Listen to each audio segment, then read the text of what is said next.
আসসালামু আলাইকুম। সবাই কেমন আছেন? আশা করছি সবাই সুস্থ আছেন, ভালো আছেন। আলহামদুলিল্লাহ আমরাও ভালো আছি।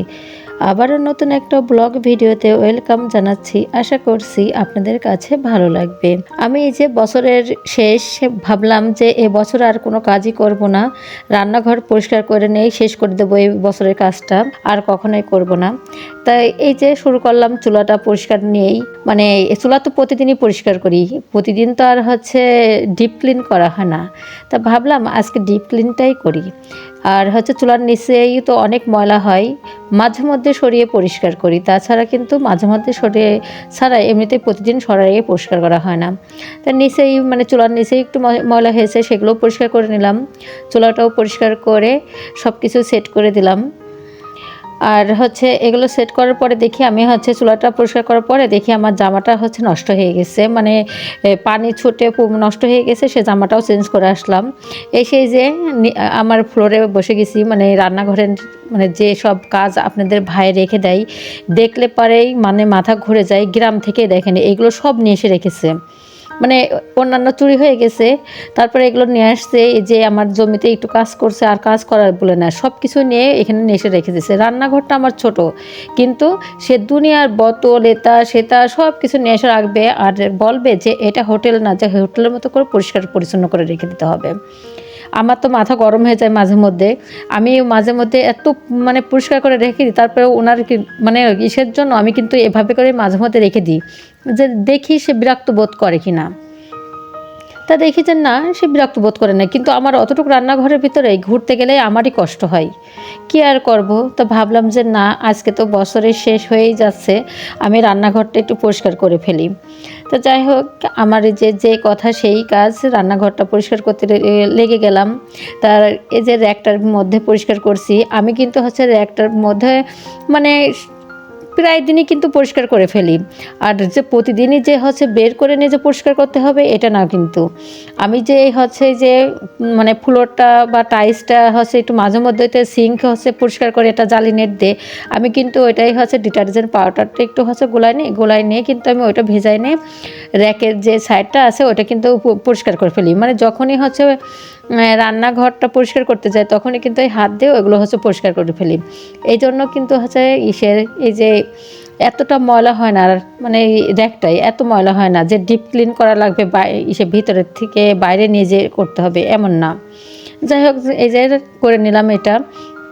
আর আপনাদের ভাই তো নারকেলও নিয়ে এসে রেখেছে এক গাদাখানি গ্রামের থেকে, সেটাও হচ্ছে এই মানে রেখে দিলাম গোছগাছ করে এক জায়গায়। আর এই দেখেন আমি হচ্ছে কিন্তু এই যে মানে পেপার দিয়ে আমি এই যে মাথাগুলো, পিছনকের মাথাগুলো একটু পেপার দিয়ে ঢেকে রাখি, যাতে হচ্ছে যে তেল কাজটা যাতে মানে বাষ্পটা হয়ে যাতে আটা না হয়। এভাবে করেই হচ্ছে আমি পরিষ্কার করে রাখি সব সময়ের জন্যই, মাঝে মধ্যেই। আর এই যে বাটিগুলো, আমি কিছু বাটি কিন্তু উঠিয়ে রাখলাম বাটির ভিতরে, এই যে একটা শপিং ব্যাগের ভিতর করে বেঁধে তারপর উঠে রাখিছি। আর কিছু বাটি রেখে দিয়েছি এইখানে, যেগুলো আমি তরকারি রান্না করি, মাঝে মধ্যে তরকারি রান্না করে নিয়ে ফ্রিজে রেখে দিই। এইগুলোই হচ্ছে রেখে দিয়েছি বাটিগুলো বের করে, যে এগুলো নেই তো হচ্ছে তরকারি রাখি বা পিঠা বানাইলে পরে হচ্ছে ওর মধ্যে রেখে ফ্রিজে রাখি। আর কিছু সাবান নিয়ে আসছিলো, যে ওনার তো বাজারে গেলেই সাবান এটা ওটা মানে নিয়ে আসতেই থাকে। উনি তো প্রতিদিনই যায়, চাকরি বাকরি তো আর নেই, এই জন্য আর কি আর করবে। বাসায় থেকে মানে যখন ইচ্ছা হয় তখনই নিচে নামবে আর হচ্ছে বাজারে হচ্ছে ব্যাগ নিয়ে দৌড়াই। ব্যাগ না নিয়ে গেলেও তখন যখন যাবে তখনই হাতে দেখবেন বাজারে, সব সময়ের জন্য ওনার হাতে বাজার থাকবেই। তো যাই হোক, এই যে আমি রান্নাঘরে এই যে মানে এই র্যাকগুলোর ভিতরে এক একটার ভিতরে এক একটা রেখে দিচ্ছি। এটার ভিতরে যে একটা থালা বাটি আর বাটিগুলো উপর করে রাখি।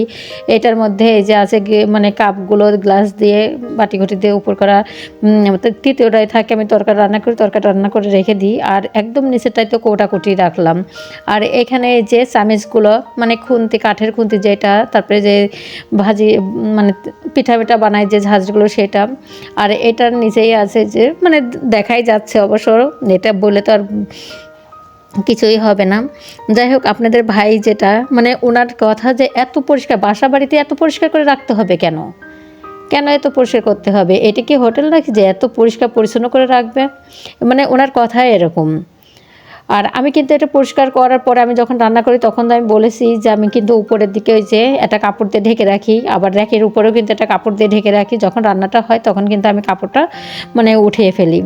আর ওইখানে রাখছি ব্লিন্ডারটা, ওই যে কাপড় দিয়ে ঢেকে রাখছি। আর এইখানে তো এই যে গাছ আছে, আমার হচ্ছে এইখানে হচ্ছে একটা হ্যান্ড ওয়াশ আছে, তারপর হচ্ছে যেটা হচ্ছে এই যে বাটিতে হচ্ছে ভিম বার থাকে, নিচেটাই হচ্ছে একটু ডিটারজেন্ট পাউডার রাখিছি কাপড় দিয়ে। এই কাপড়টা ওই কাপড়টা দিয়েই মানে নেটটা দিয়েই আমি কিন্তু সব জায়গায় এই যে ফ্লোরগুলো সব কিছু কিন্তু পরিষ্কার করি হচ্ছে সে দিয়ে। তারপর যাই হোক, এই যে আমি কিন্তু হচ্ছে ওয়ালের দিকে হচ্ছে ড্রিল মেশিন দিয়ে যে নিজেই মানে লোক নিয়ে এসে এগুলো করে আমি কিন্তু সেট করে নিছি। যাই হোক, উপরকের পর্শনটা তো দেখাই দিলাম। এই যে নিচেরটা কিন্তু গোছানোর পর আমি এভাবে করেই গুছিয়ে রাখি সব সময়ের জন্য, কিন্তু আপনাদের ভাইয়ের জন্য থাকে না। আমি জানি না এইরকম গোছানো কতটুকু টাইম থাকবে। আর এই যে আমার ওভেনটা কিন্তু হচ্ছে একটু নষ্ট হয়ে গেছে, মানে নষ্ট মানে কি, আমার এইখানকার মানে কারেন্টের যে তারগুলো আছে সেটা হচ্ছে আমার ওভেনের জন্য একেবারেই ভালো না, মানে টানতে পারে না, মানে দিলে পরেই জ্বলে যাচ্ছে। এই জন্য হচ্ছে কি 2বার করে আমি সেরে নিয়ে আসছি। নিয়ে আসার পরেও দেখি এমনই হচ্ছে। পরে যে কি আর করবো, ফ্লোরে রেখে দিছি। আর ওভেনের জন্য যে ক্যাবিনেট বানাবো, আপনাদের ভাই তো আজকে যাব, কালকে যাব, পরশু যাব, এই করতে করতে তো এখনও দেয়নি। তো ভাবলাম থাক, ওইখানেই থাক, পরে থাকুক এইখানে। যাই হোক, ওইগুলো করার পরে কিন্তু আমি এই যে রান্নাঘরের দরজাগুলো, তারপরে হচ্ছে আমার বেডের মানে বেডরুমের যে দরজাগুলো, সবগুলো দরজাই কিন্তু আমি এইভাবে করে পরিষ্কার করে নিচ্ছি আজকে যে এভাবে করে দরজাগুলো পরিষ্কার করলাম। তারপর হচ্ছে কালকেও কিন্তু করছিলাম, মানে ওয়াশরুমগুলো পরিষ্কার করছি, একটু কাপড় পরিষ্কার করছি, এগুলো দিয়েই হচ্ছে মানে। আর এত তো অফ ক্যামেরাতেই হচ্ছে সব কিছু করে নিয়ে, এত যদি ক্যামেরা ধরতে যায় তাহলে কিন্তু কাজও হচ্ছে দ্রুত হয় না, আর হচ্ছে ভিডিও কিন্তু অনেক বড় হয়ে যায়। যে যতটুকু না দেখাইলে নাই, তাই হচ্ছে ততটুকু দেখানো হয়। এই যে সুইচগুলো কিন্তু আমি এগুলো এভাবে করেই পরিষ্কার করে থাকি, পরিষ্কার করে নিয়েছি। পরে যে আপনাদের ভাই কিন্তু মাছ আনছিল, অনেক দিন ধরেই ছোটো মাছ আনার কথা বলছি, সে কিন্তু নিয়ে আসে না। আমি বলেছি আমি যে কিন্তু নিয়ে আসবো, তা উনি তো আবার মহিলাদের বাজার করাটা এগুলো পছন্দ করে না। তারপরেও যে দেখলাম আজকে নিয়ে আসছে। আমি কিন্তু এখন মাঝে মধ্যে যাই এমনিতেই কিন্তু ঘুরতে, আমার যখন ভালো লাগে তখন কিন্তু আমি টুকটাক নিয়ে আসি, কিন্তু আপনাদের ভাই এগুলো পছন্দ করে না একেবারেই। আর যদিও করি তাহলে এগুলো করতে হলে প্রায় আমার টাকা দিয়েই করতে হবে, তার কাছ থেকে টাকা পাওয়া যাবে না, এরকম বিষয়। তা যাই হোক, এই যে সব কিছু মাছগুলো কিন্তু সবগুলোই কেটে নিলাম। চিংড়ি মাছ কেটেছি, আমার বাবুদের জন্য হচ্ছে তেলাপিয়া মাছ কাটছি, ছোটো মাছগুলো সবগুলোই কেটে নিয়েছি।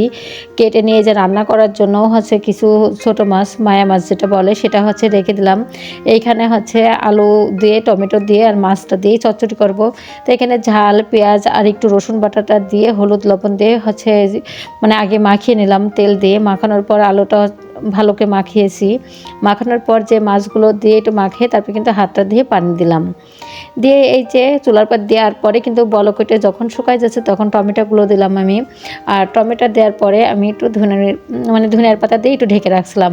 আর আমি কিন্তু সবসময় জন্য টমেটোটা একটু পরে দিই, কারণ হচ্ছে টমেটো যদি আমি আগে দিই তাহলে পরে কিন্তু আলুগুলো কিন্তু একটু শক্ত শক্ত হয়ে কেমন যেন লম্বা হয়ে থাকে। এই জন্য হচ্ছে আমি কিন্তু সবসময় জন্য মানে টমেটো কিন্তু একটু পরে দিই। আমি কোনো তরকারিতেই কিন্তু টমেটো হচ্ছে আগে দিই না। যাই হোক, এই যে চচ্চড়িটা কিন্তু হয়ে গেছে, খাইতে কিন্তু অনেক ভালো লাগছিল। আর এই যে আমার ক্ষেতের শাক, কারণ আমি তো এই যে কালকেও কিন্তু, কালকে না পরশুদিন করছিলাম মনে হয়, কালকেই সে কিছু অর্ধেকের মানে কমটুক করছিলাম। আর এই যে এখানে রয়েছে আরও কিছু আছে ফ্রিজে, মানে একবারে যে তুলে নিয়ে আসছিলাম কিছু, তো আমি ভাজি করছিলাম। আর এই যে আজকে একটু ভাজি করে নিলাম। শাক ভাজিটাও খাইতে ভালো লেগেছে, হাজার হলেও নিজের হাতের ক্ষেতের জিনিস খাইতে তো ভালোই লাগবে, তাই না?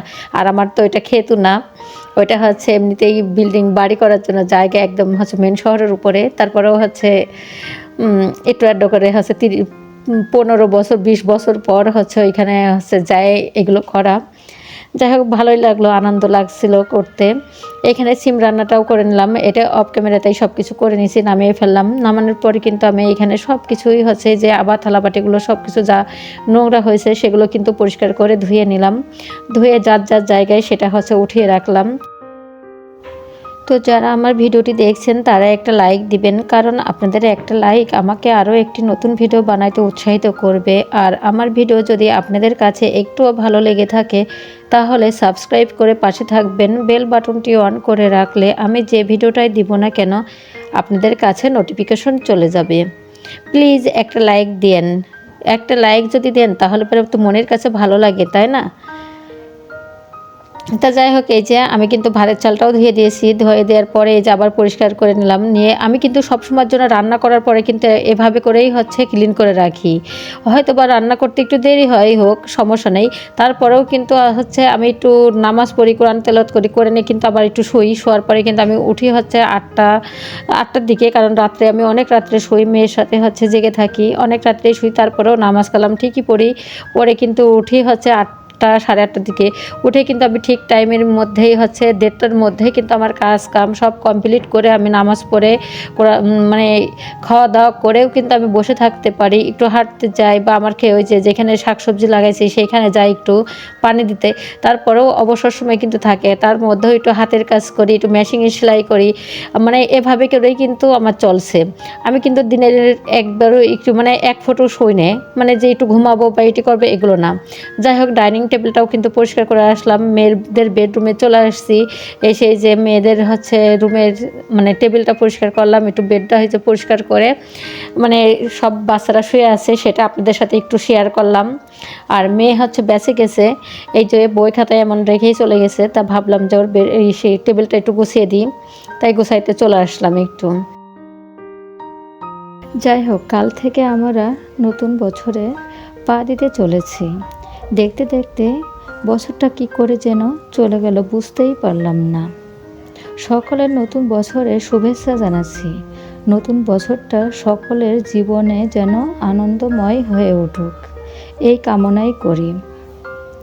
সবাই আমাদের জন্য দোয়া করিবেন যেন নতুন বছরটা আমাদের অনেক সুন্দর কাটে।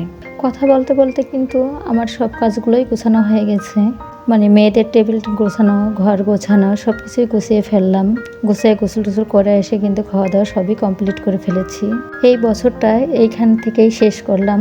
এতক্ষণ ধরে যারা আমার ভিডিওটি দেখছেন তাদেরকে অসংখ্য অসংখ্য ধন্যবাদ। আসসালামু আলাইকুম, আল্লাহ হাফেজ।